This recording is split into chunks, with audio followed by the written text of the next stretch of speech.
My name is Chuck Meyer. I'm a Senior Developer Relations Engineer here at Algolia. Today I'm going to show you how you can add recommendations to your website using just 6 lines of code. But before I get into the coding, I need to talk a little bit about Algolia Recommend, what it is and how you use it. Let's say you run a fashion website, and I'm a customer coming in looking for an item of clothing, say a black sweatshirt. I find something I like and click through to the product details page. However, once I get here, I see something that makes me realize this isn't actually the sweater for me. Well, I've got a couple of different options. I can either go back to the search and attempt to refine it using additional keywords or categories, but a much nicer experience is to have recommendations already available to me on this page. As you can see, here we're serving up a number of different sweatshirts that we know that customers have searched for alongside the one that is here in the product details. This allows me several options to continue my search and find something that I might like and actually purchase. If I do like this particular sweater, there's still an opportunity to serve up some other products that we know other customers have purchased along with it. Both of these experiences can be powered by Algolia Recommend. We surface machine learning models that you can train against your product catalog and customer data in order to provide recommendations. For instance, I can choose this related products model. I can assign it my fashion product index, and it will go and validate that I have enough customer activity within that index to be able to train a model. Once that's in place, I can simply click Start Training. It's a process that takes about 2 hours to train against your event data. As you can see, this particular index already has a model, so I can go back, take a look at it. With a trained model, you get a little bit more information here about the last time training was run, the number of products that have recommendations, and the coverage across the entire index. There's even a section here where you can interact with the model directly. At the bottom of the page, you can see a section of code that you can simply copy and paste into your website to begin to start serving recommendations. Now we follow the same route that we took with Algolia Search here. We provide a vanilla JavaScript library, but we're also working to build libraries for the different frameworks and integrations that we know our developer community is already using. For instance, we have a library for React, where we surface each of the models as a web component, and also as a function if you're using React hooks. This is the library that we're going to use today for our live coding. So I'm going to go ahead and switch over to a version of our demo site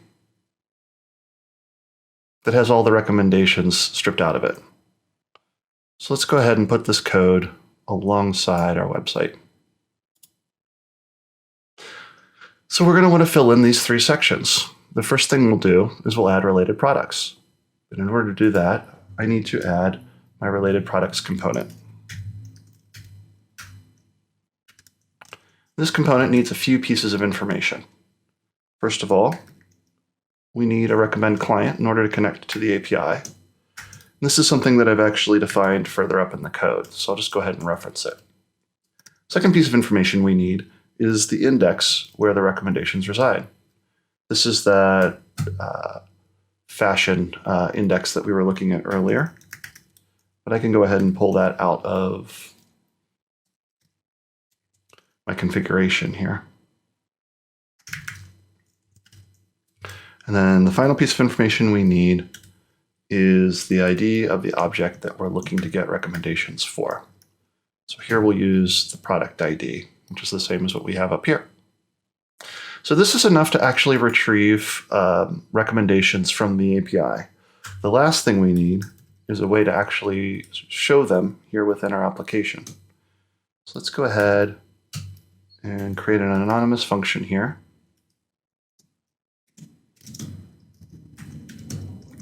We'll have that render our hit template using the properties of each of the hits that come back from our recommendation API call.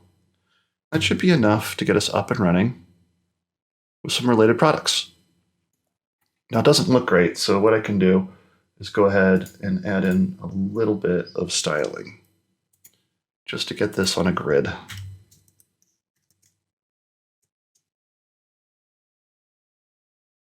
Great, and there we go, related products.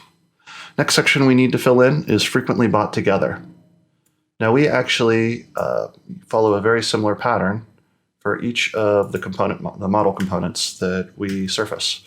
So really all I need to do is I can take this same shape,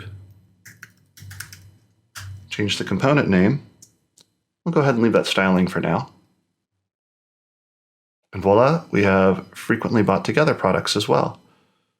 Now, as you can see, frequently bought together only returns 3 products typically. So we can actually tweak our grid a little bit to accommodate them.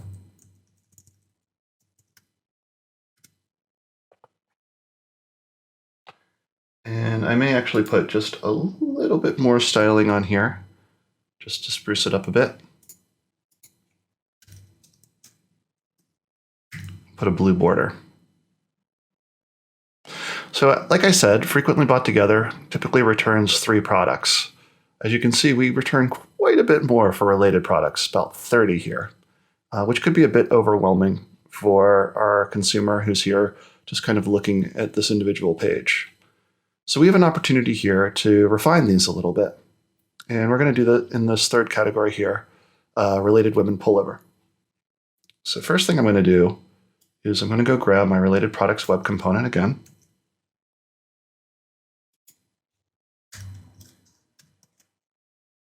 But this time, we're going to reduce the number of recommendations by setting a max recommendations attribute. Let's say we actually only want 5. So now we're limiting the recommendations that are coming back from the service. But with this limited number, we want to make sure that we're very targeted to the particular product that we know that this consumer is looking at. We can do that by adding some filters on here. We do that as a set of query parameters, which is something that you might be familiar with if you've used Algolia Search. So one type of query parameter we can put in here is a facet filter, where we can filter based on different categories that we've assigned to our products. For instance, we know that we're looking at a women's sweatshirt here. And so let's make sure that the gender filter of the product that we're recommending matches the gender filter of the product page that we're on. Cool. We can further refine this by saying that we also want to make sure that we're only surfacing items that are in the same category. In this case, pullovers.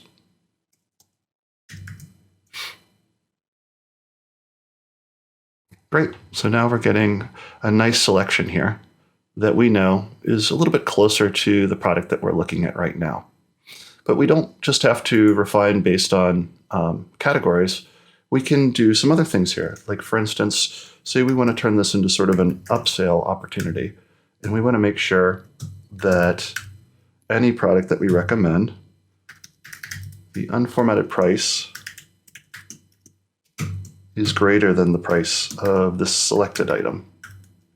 That way we know that our recommendations are always going to result in an upsell.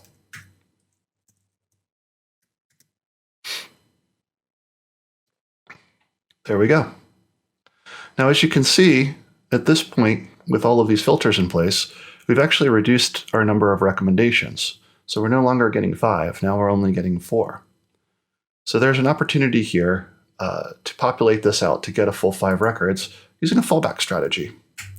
And fallback strategies look very similar to queries. So we're going to go ahead and add a set of fallback parameters. We can actually take these exact same facet filters and add them here as our fallback strategy. So now we once again have our 5th item. And this isn't just getting selected at random. We're actually using the ranking criteria that you've defined within your index to select the best fit for this recommendation block. So that could be based on popularity, or it could be based on availability within a certain geography. Whatever criteria you set up on your index, we can use here. So we filled in these 3 sections with just a few lines of code. But I wanted to emphasize that product detail pages are not the only place where you can put recommendations, Because we're API driven and we provide you with SDKs, you can provide recommendations wherever they make sense within your website. For instance, say I do decide to buy this sweater. Well, on this modal that pops up confirming that we've added it to the cart, here's another opportunity to show some frequently bought together items. Maybe I do want this hat.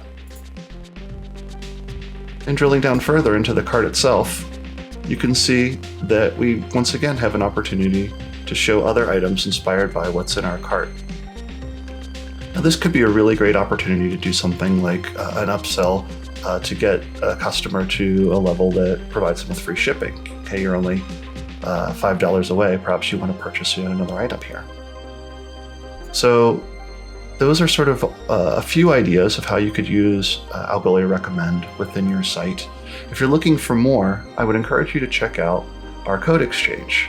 The Algolia Code Exchange has multiple solutions sort of pre-baked that you can download and play with to get further ideas for your own website.